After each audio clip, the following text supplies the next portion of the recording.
कि बेशक जो अल्लाह के वली हैं, जो अल्लाह के दोस्त हैं, उन्हें ना ही कोई गम है और ना ही वो गमगीन होंगे।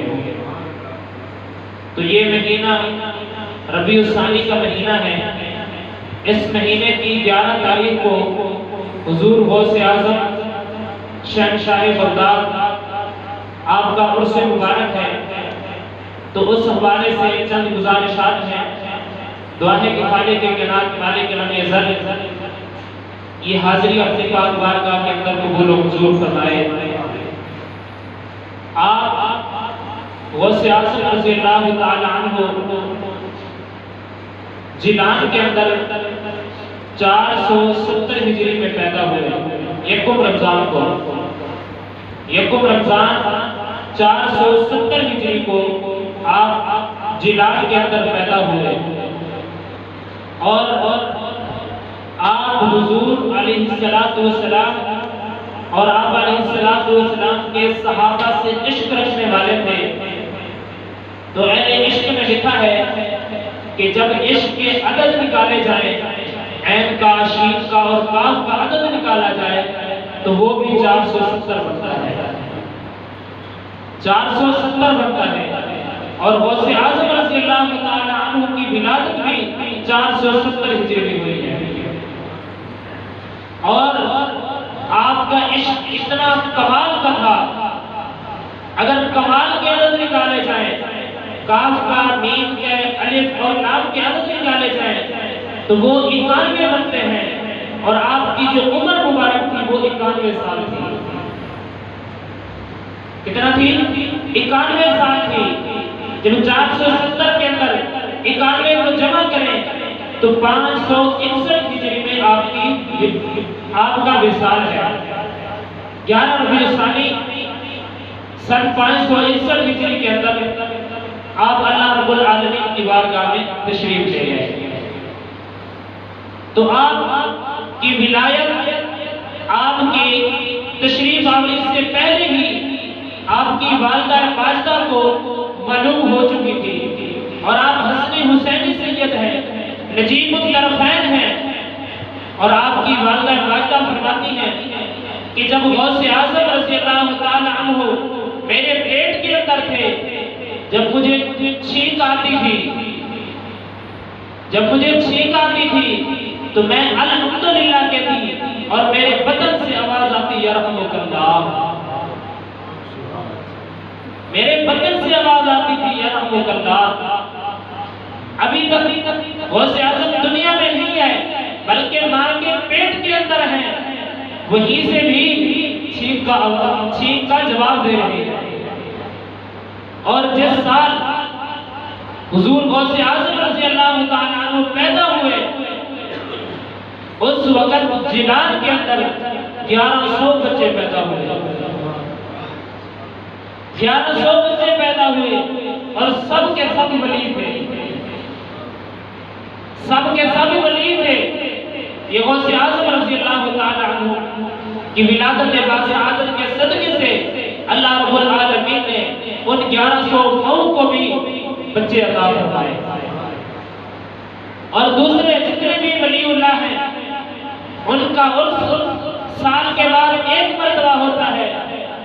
और हुजूर गौसे आज़म रज़ियल्लाहु ताला अन्हु की ये खुसूसियत है कि आपका उर्स जो आपसे मोहब्बत रखने वाले हैं हर महीने की 11वीं तारीख को मनाते हैं, हर महीने की 11वीं शरीफ करते हैं, ये आपका उर्स मनाते हैं, ये आपकी खुसूसियत है।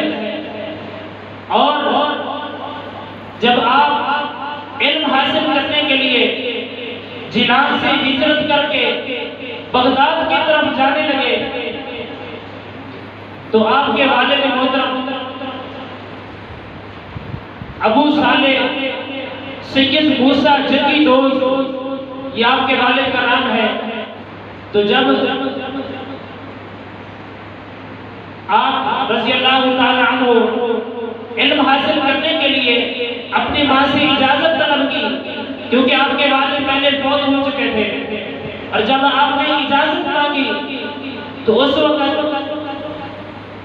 एक तो आपकी माँ को बेवा होने का गम था, और एक घर के अंदर यही शहजादा था जो माँ के दिल की धड़कन थी, घर के अंदर रहता था।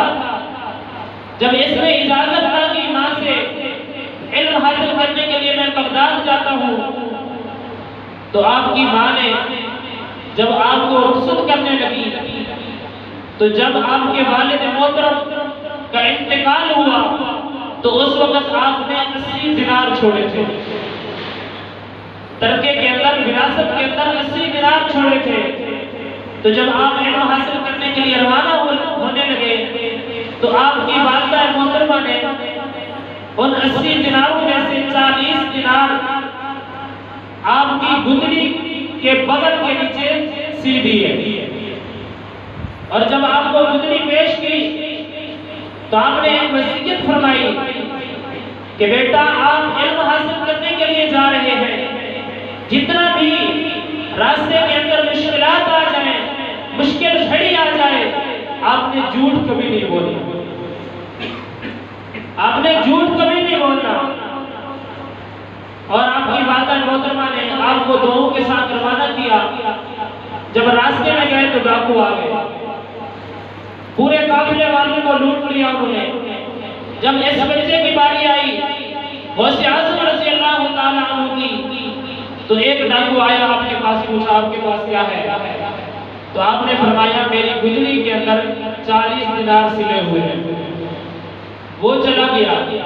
फिर दूसरा आया, उसने पूछा आपके पास क्या है? फिर आपने वही जवाब दिया कि मेरी गुदड़ी के अंदर 40 दिनार सिले हुए हैं। वो भी चला गया। फिर तीसरा आया। ऐसे करते करते जितने डाकू थे सब के सब गौसे पाक रज़ी अल्लाह ताला अन्हु के पास आए और आपसे पूछा आपके पास क्या है? आपने सबको यही जवाब दिया कि मेरी गुदड़ी के अंदर 40 दिनार सिले हुए हैं। तो वो चले जाते थे कि ये बच्चा हमारे साथ मजाक कर रहा है, हमारे ऊपर हंसता है। तो जब सारे काफिर वालों को लूट कर वो उनके पास गए, जो उनका बड़ा डाकू था, उनका सरदार था, जब वो माल गिनती करने लगे तो एक उनमें से बोला कि एक बच्चा था, मैं उसके पास गया, उससे पूछा आपके पास क्या है? तो उसने कहा मेरी गुदड़ी के अंदर 40 दिनार सिले हुए हैं। दूसरे ने कहा मुझे भी यही जवाब दिया है। तीसरे ने कहा मुझे भी यही जवाब दिया है। सब के सब बोले कि हम सबको यही जवाब मिला है उनकी तरफ से। तो जो उनका बड़ा डाकू था उसने कहा उस बच्चे को बुलाओ, उस बच्चे को बुलाओ। जब आपको बुलाया गया तो आपसे पूछा, उनके बड़े डाकू ने, सरदार ने पूछा आपके पास क्या है? आपने फिर वही जवाब दिया। तो उसने हुक्म दिया कि इसकी जो गुदड़ी है इसको उधेड़ दो, उखेड़ दो, इसको खोल दो। जब वो खोली गई तो उसके अंदर वैसे ही जिस तरह आपने फरमाया था कि 40 दिनार है, उसी तरह के 40 दिनार मौजूद थे। तो उनके सरदार ने पूछा ये तो छुपे हुए थे, अगर आप कह देते कि मेरे पास कुछ नहीं तो इसमें क्या जाता है? आपके पास और कोई चीज है भी नहीं, आप इल्म हासिल करने के लिए जा रहे हैं। तो आपने फरमाया कि जब मुझे वालिदा ने घर से रवाना किया है तो मुझे ये नसीहत फरमाई है कि जितनी मुश्किल घड़ी आ जाए आपने झूठ नहीं बोलना। मैं अपनी माँ से वादा करके आया हूँ, इसलिए मैंने झूठ नहीं बोला। तो वो सरदार सुनकर कहने लगा आपको माँ के हाथ के ऊपर इतना यकीन है कि हम डाकू हैं, हम लूटने वाले हैं, आपने हमारे साथ झूठ नहीं किया, और जो हम काम करते हैं इससे हम तौबा करते हैं। और जितना उन्होंने काफिले वालों का माल लूटा हुआ था सब वापस कर दिया। तो ये गौसे आज़म रज़ी अल्लाह ताला अन्हु के एक सच बोलने का कमाल है कि पूरे काफिले वालों को उन्होंने पहले लूट लिया था। जब आपने एक सच बोला तो उसकी वजह से सबका सब माल वापस हो गया। तो ये गौसे आज़म रज़ी अल्लाह ताला अन्हु के